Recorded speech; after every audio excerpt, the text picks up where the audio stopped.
بسم الله الرحمن الرحيم صلى الله سيدنا محمد وعلى آله وصحبه أجمعين سبحانك لا علم لنا إلا ما علمتنا إنك أنت العليم الحكيم ولا حول ولا قوة إلا بالله العلي العظيم. Assalamu alaikum wa rahmatullahi wa barakatuh.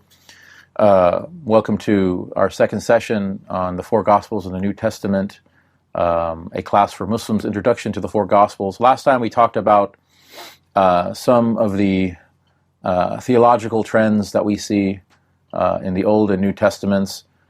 We had mentioned a few things about Isa alayhi salam and how he confirms the theology of the Old Testament. This is something that's a recurring theme in the Quran. مُصَدِّقًا لِمَا بَيْنَ يَدَيَّ مِنَ التَّوْرَةِ. We find this in the Quran many times, that Isa alayhi salam is quoted as saying, I have come to confirm the theology of the Torah. And time and again in the New Testament, Isa alayhi salam, he will quote from the Old Testament. He will quote from the Torah in order to teach the Bani Israel their theology, a reminder of their theology. So we talked about Exodus chapter 20, which is the beginning of the Ten Commandments. And there are two versions of the Ten Commandments in the Torah. There's one in Deuteronomy 5 and Exodus 20. Exodus 20 appears to be the older text.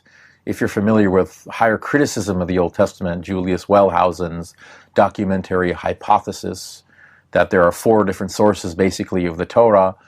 We won't get into that much in detail. Again, this class is more focused on the Gospels. But basically, to make a long story short, the text of Exodus seems to be older than the text of Deuteronomy. And it's very, very clear the first three commandments are dealing explicitly with theology.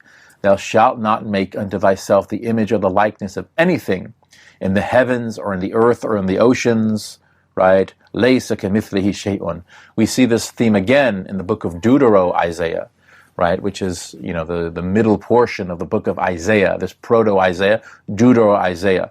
Isaiah basically states that God is completely transcendent of his creation in any material or temporal or spatial sense.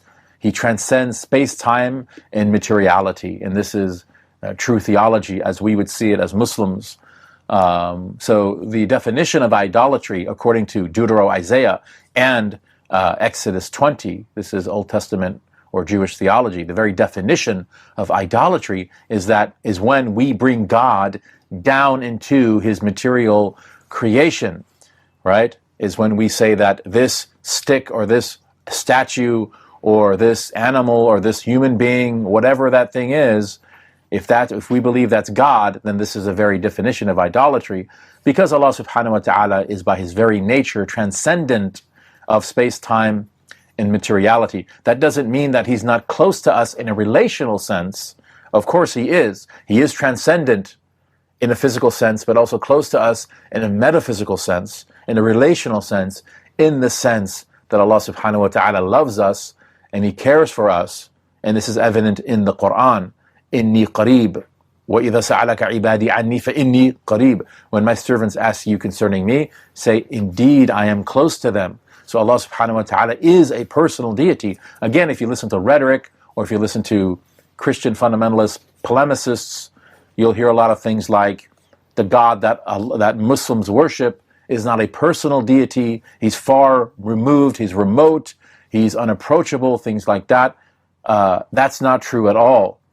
Inni qareeb, Allah is close to us. وَالَّذِينَ آمَنُوا أَشَدُّ حُبًّا لِلَّهِ. Those who believe are overflowing in their love for Allah subhanahu wa ta'ala. Al-Wadud, he is the all-loving. This is a name, one of the great attributes of Allah subhanahu wa ta'ala in the Quran. This whole idea of God having sons, we reject physically, but that doesn't mean that the meaning, the ma'na, isn't there, right? And this is indicated in hadith, when the Prophet sallallahu alaihi wasallam, when he saw that woman running around looking for her son that was lost, and then she picked up her son, and she hugged him and squeezed him and kissed him, and he said to the Sahaba, can you imagine this woman throwing her son into a fire? And they said, La wallahi.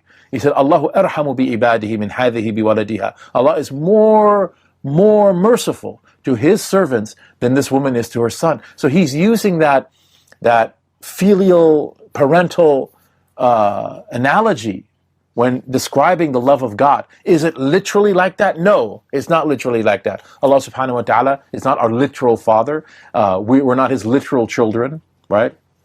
We're not the abna'ullah, right? as you know, when this verse Ayatul Imtihan, according to the Mufassirin, was revealed, قُلْ إِن كُنْتُمْ تُحِبُّونَ اللَّهِ فَاتَّبِعُونِي يُحْبِبْكُمُ اللَّهِ. Say, if you love Allah, you have to follow me. Then Allah will love you. Why was this verse revealed? According to some of the exegetes, like Ibn Abbas, he says because Bani Israel, the Jews said, نَحْنُ أَبْنَاءُ اللَّهِ, we are the sons of God. And they didn't even mean that in a literal sense. They meant that in the sense that Allah loves us so much, we don't even have to believe in your message, right? And that's a form of kufr. So even if you love Allah in the true sense, in the correct sense, if you reject His messengers, then this is not true love. This love will not be reciprocated from Allah subhanahu wa ta'ala. If we want to be loved by Allah subhanahu wa ta'ala, that's why the ulama say it's much more important for you to be loved by Allah than for you to love Allah, right? Because that's what counts at the end of the day. Does Allah love you?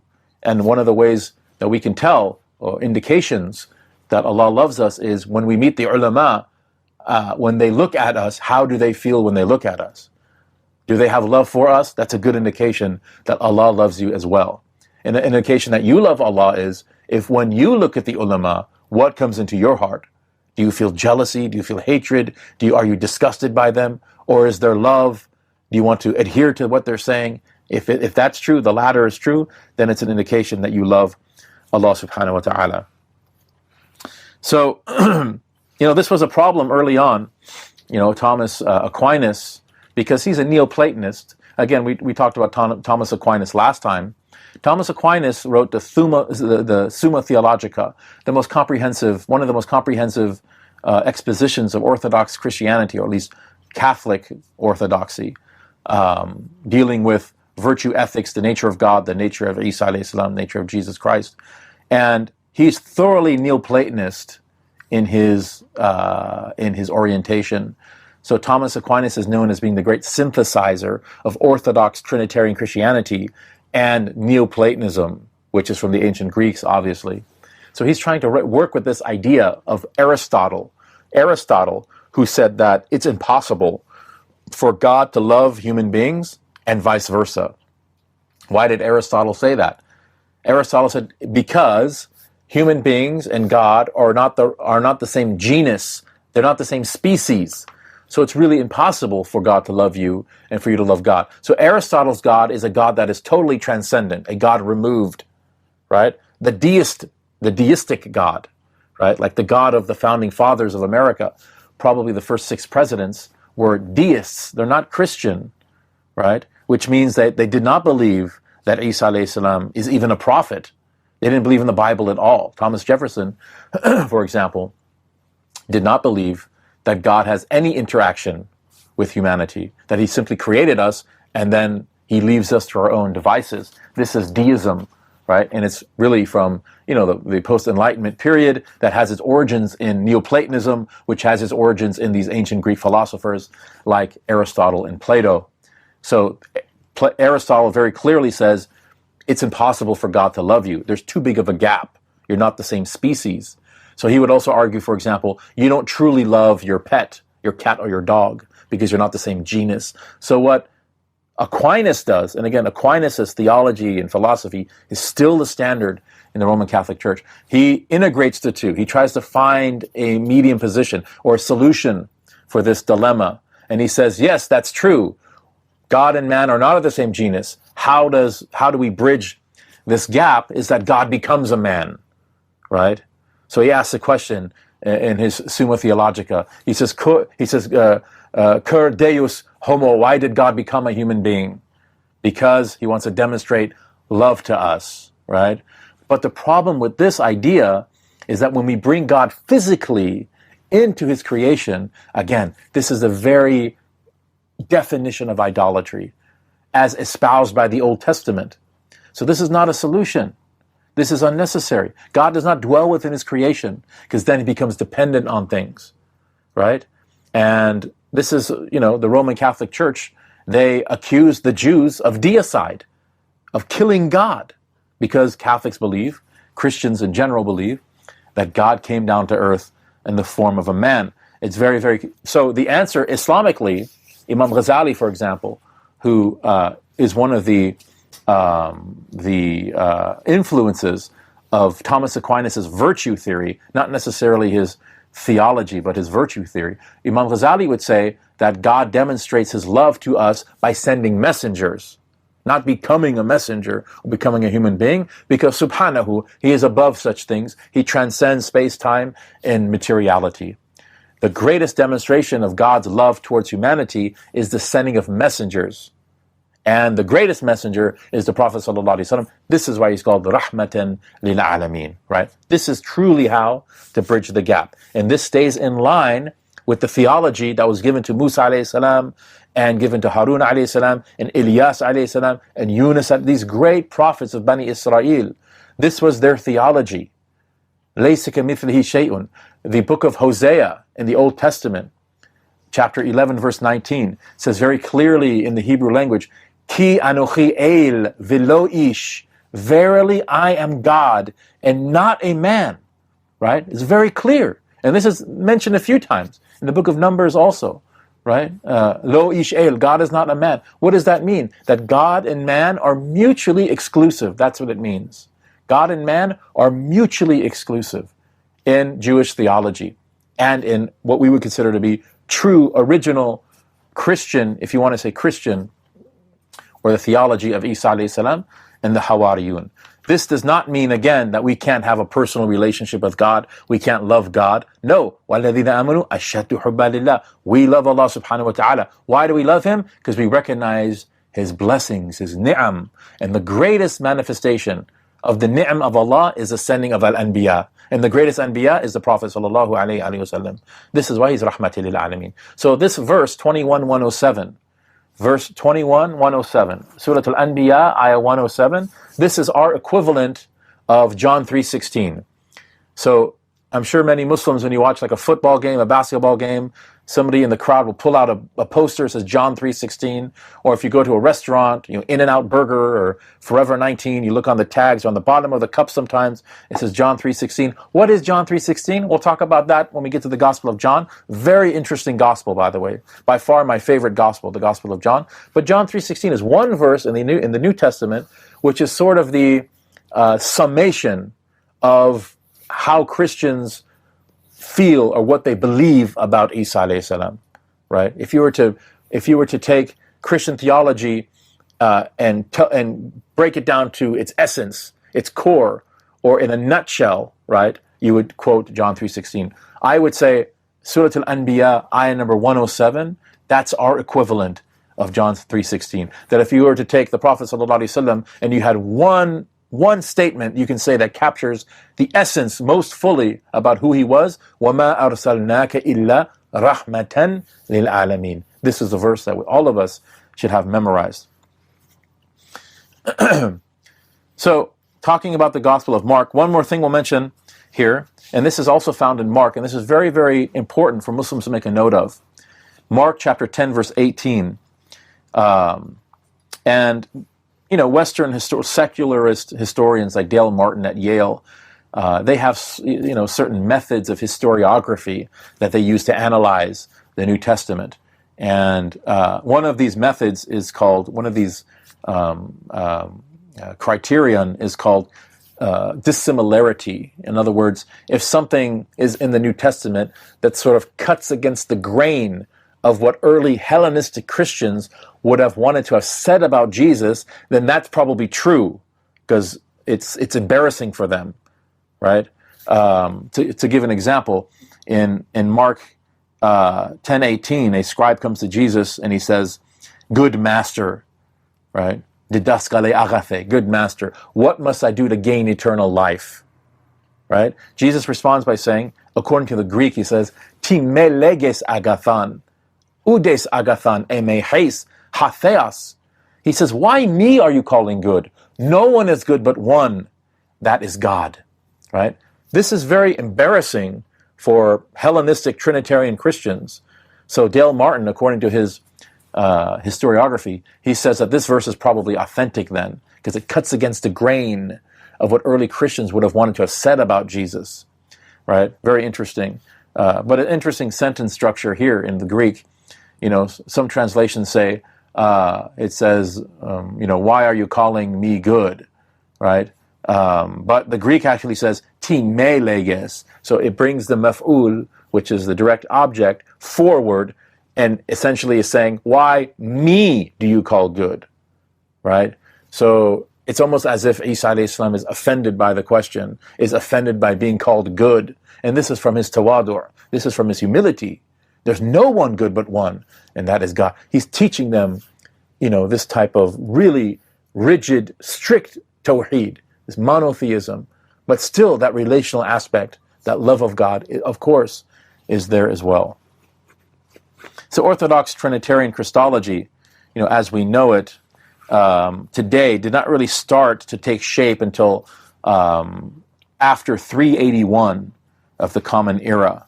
That's when Athanasius, he was representing the Orthodox position, proto-Orthodox position at Council of Nicaea. We'll talk more about these councils. After the De Trinitate of Augustine of Hippo, the Cappadocian Church Fathers, as well, and so on and so forth. So we'll talk more about that.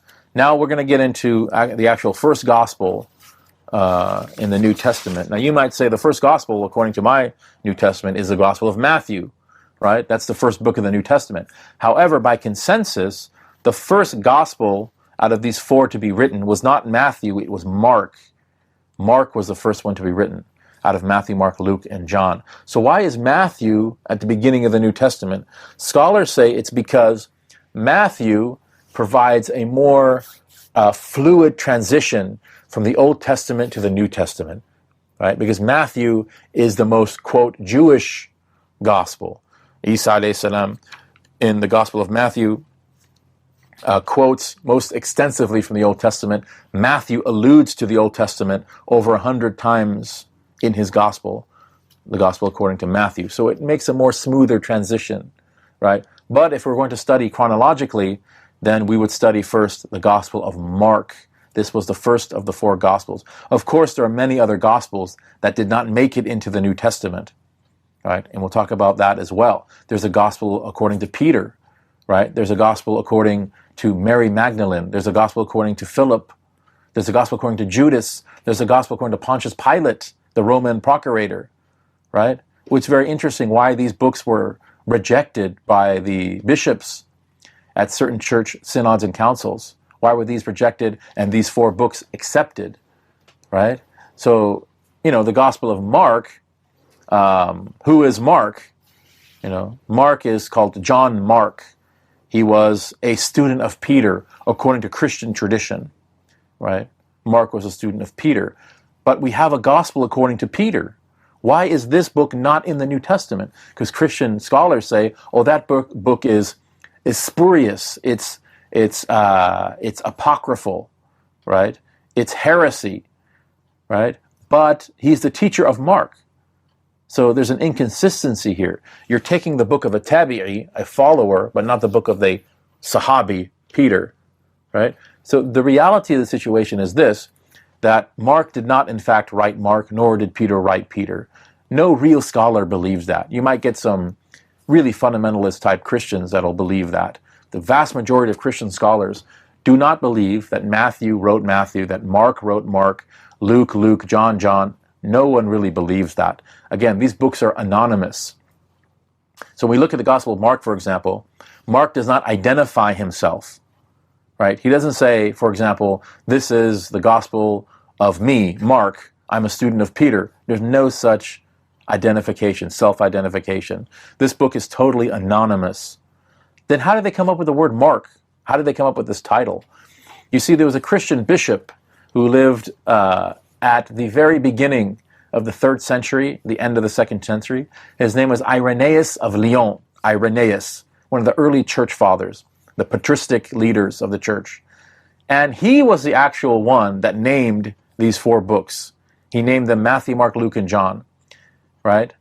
And why did he name them these four books? Why did he pick these four names? Because at that time, there were so many gospels floating around that were attributed to companions of Isa alayhi salam, disciples of Isa alayhi salam. And he liked these 4 books. So in order to bolster their credibility, right, he ascribed them to 2 disciples of Isa alayhi salam and 2 pupils of 2 disciples. In order to do what? In order to bolster their credibility. So these books are basically what's known as pseudonymous. Pseudonymous. So they're anonymous, which means they're not identifying themselves, but above and beyond that, they're pseudonymous, which means they were falsely ascribed to different people, to people that did not write them. This is called pseudonymity. This was quite common in the ancient world, but it was not an accepted practice. Some Christians will say, oh, that's just the way the world was, and it was an accepted practice. It was not an accepted practice. It was seen as forgery. It was seen as deception, right? So these 4 books are really essentially forgeries. And if you want a really good book that talks more about this, I recommend Dr. Bart Ehrman, Ehrman, who is very famous.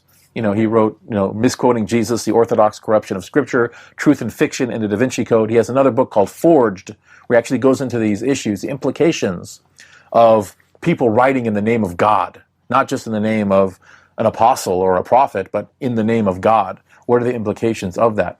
So even though this was common in the Greco-Roman world, pseudonymity, it was always looked down upon, because the main reason for doing something like that was to deceive people. Now, why do you want to deceive people? There's a number of reasons. Maybe you want to make a lot of money. This certainly is very plausible today. You have people that forge a lot of things and, forge autographs, for example, take it to the pawn shop and say this is an autograph of, whoever, the president or something like that, and try to make a lot of money. But back then, there's really no money to be made. Why would people forge things back then? It's because they wanted their own ideological positions to take the upper hand, because there's always a political aspect to things. And politics is a very corrupting factor, as we know. So in the ancient world, for example, if somebody was a student of Aristotle and they were brilliant and they wanted their opinions to get out there to make a difference in the world, they might write something and say, this is by Aristotle, and sign Aristotle, and that's a form of forgery. Now, in his mind, he might be totally justified and say, well, my intentions are good, I have good things to say to people, but still that's a form of forgery, right? And that's something that was condemned in the ancient world. What's really interesting is, if you read the book of 2 Thessalonians in the New Testament, this is a book that apparently was written by Paul. The person who wrote this epistle identifies himself as Paul. And in this epistle, the author, Paul, he condemns a letter or another letter that is being circulated around the churches that is a false letter, a forgery, right? So this was very common even in the first century. Someone in the first century is writing pretending to be Paul. The irony of all of this is that most scholars actually believe the author of the book of 2 Thessalonians is not Paul. It's someone pretending to be Paul. So in other words, someone pretending to be Paul is condemning someone who's pretending to be Paul. And the reason that a person would do that is to sort of cover his own track, right? Condemning something that he's already doing. So this is very, very interesting. So Mark did not write the gospel according to Mark. This is by consensus of New Testament scholarship. The only people that really believe that, again, are people that study at like Jerry Falwell's University, Liberty University, or the Moody Bible Institute. These people believe in a literal fundamentalist type of interpretation of the Bible. The vast majority of Christian scholars do not believe. Irenaeus of Lyon, who died 202 of the Common Era, he was the one who attributed apostolic authorities to these 4 books, Matthew, Mark, Luke, and John. And the reason why he did that is to bolster their credibility amongst all in the face or vis-a-vis all of these opposing writings that claim to have apostolic authorities as well. But traditionally, Christians do believe that Mark is a student of Peter. And who is Peter? The Catholic Christians, Roman Catholics, believe that Peter was the first pope, the first pontiff, right? And that he's buried in Rome, that he died in Rome, and the actual site of the Vatican is built upon his grave. And they use a verse that's found in the synoptic tradition, Matthew, Mark, and Luke. For example, in Mark chapter 16, verse 18, Jesus says to Peter, "Su e Petros, you are Peter." So the word Peter is not his actual name. It comes from the Greek Petros. And Petros means a stone, like Petra, right? A stone or a rock. This is the nickname that Isa alayhi salam gave to him according to the New Testament. His actual name was Shimon Bar Yona, Simon, the son of Jonah. But he was surnamed Peter or Petros in Greek, or Sepha in Hebrew, by Isa alayhi salam. Now, there's also, with regards to the author of the Gospel of Mark, there's an incident, very interesting incident that happens at the end of the Gospel, or towards the end of the Gospel. In Mark chapter 14, when Isa alayhi salam is on the Mount of Olives and he's praying in the Garden of Gethsemane, and according to Mark, some of the temple guard from the temple in Jerusalem, they come to arrest him, and there's a youth, and the word in Greek is nianiskas, a young man is there, and he is seized by the temple guard, but he manages to kind of slip out of his garments, and he runs away gumnas, he runs away naked. Right? This youth who's there, he runs away naked. According to many scholars, this is actually Mark, right?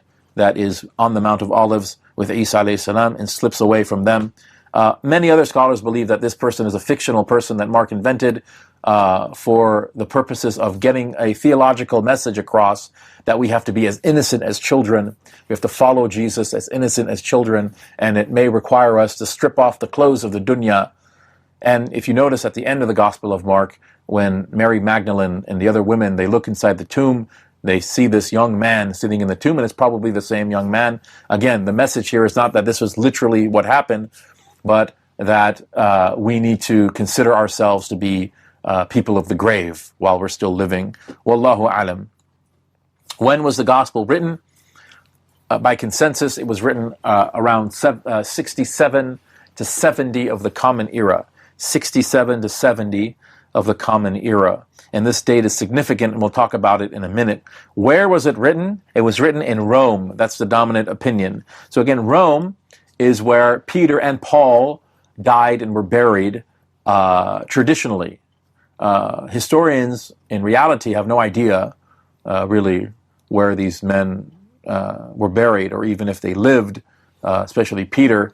But traditionally, it's in Rome, and that's where the Gospel was written by the dominant opinion of New Testament scholars. For whom was the Gospel written? Hellenistic Christians living around the Mediterranean.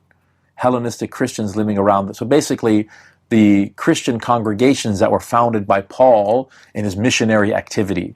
Paul and his adherents, like Timothy and Titus and Barnabas and the rest of them. Right? So these are churches that Paul founded in Ephesus and Rome and Athens, in Corinth, in other places, Colossia, Thessalonica. Right. So then the historical background here is very, very important to understand the Gospel of Mark. This is very much a wartime gospel. Okay, 67 to 70 of the Common Era was the time of the Jewish War. So there was a Jewish philosopher and historian named Flavius Josephus, who actually has a book called The Jewish War, in which he documents what happened during this time. Of course, this was the time when a group of zealot Jews were holed up in the temple precincts, and the emperor Vespasian sent his son, General Titus, to crush the rebellion. These Jews refused to come out of the temple. They had sought sanctuary. Titus told them to leave. They did not, so he completely destroyed. He burned the temple to the ground. The only remaining part of the temple that stands to this day is called HaKotel, or the Wailing Wall, the Western Wall, where we've seen pictures where Jews go and they will pray standing in front of this wall. So this was happening at the time of the composition of Mark's Gospel, the Jewish War, which is obviously a time of turmoil happening in Palestine. The temple was destroyed at this time, for the second time, it was destroyed in 586 before the Common Era, the first time by the Babylonians under the leadership of Nebuchadnezzar, the king of Babylon. And it happened on the 9th of Av. This is the Hebrew calendar. The 9th of Av, the 9th of the month of Av in 586 before the Common Era. The temple was destroyed by Nebuchadnezzar. And now in 70 of the Common Era, again on the 9th of Av, the temple is destroyed by the Romans under General Titus. So this 9th of Av is a day of fasting for Jews. There's 4 major fasting days for Jews. Of course, Yom Kippur and the 9th of Av is also included amongst the major fasting days. And this, again, is the beginning of what's known as rabbinical Judaism, right? The temple is destroyed. The rabbis, they start this council at Gemenia. Rabbi Akiva, Rabbi Hillel are the founders. Rabbi Judah Hanasi, Judah the prince. What do we do now? So they decided we need to write down the oral law we talked about. The oral law needs to be written down.